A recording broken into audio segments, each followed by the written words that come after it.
favoriser les auxiliaires de culture, il faut leur fournir deux choses. Un habitat, via les infrastructures agroécologiques, ou IAE, et il faut aussi que cet habitat soit non perturbé, via l'adaptation des pratiques agricoles. Selon la définition de Pointreau de 2009, les IAE sont des habitats semi-naturels qui ne reçoivent ni fertilisants chimiques, ni pesticides, et qui sont gérés de manière durable. Autant dire, des habitats parfaits pour la biodiversité.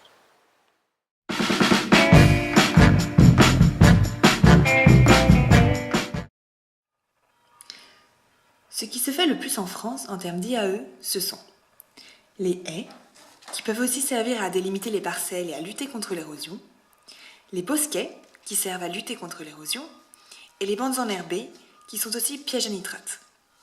Enfin, les prairies peuvent aussi servir à stocker le carbone, à freiner l'érosion et à produire des matières sèches pour l'élevage. Ce sont donc les principaux types d'IAE pratiqués en France, mais il y en a d'autres. Cela va de la création d'un pré-verger à la conservation d'un muret. Et il est aussi possible de conserver le bois mort, les sources, les mares, les tourbières ou encore les arbres isolés.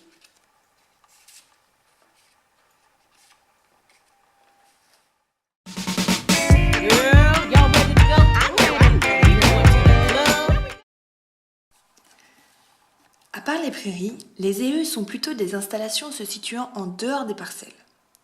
Mais il y a aussi des moyens de favoriser les auxiliaires au sein même de la parcelle à travers l'adoption de certaines pratiques agricoles basées sur la réduction de l'utilisation des produits phytosanitaires grâce à, entre autres, la diversification et rotation des cultures, l'agroforesterie ou encore l'association végétale en général, puis la mise en place d'un couvert végétal.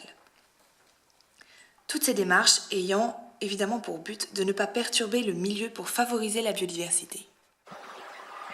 Et comme il n'a rien de plus parlant qu'un retour d'expérience, nous allons maintenant écouter le témoignage d'un producteur ayant mis en place certaines de ces pratiques agroécologiques.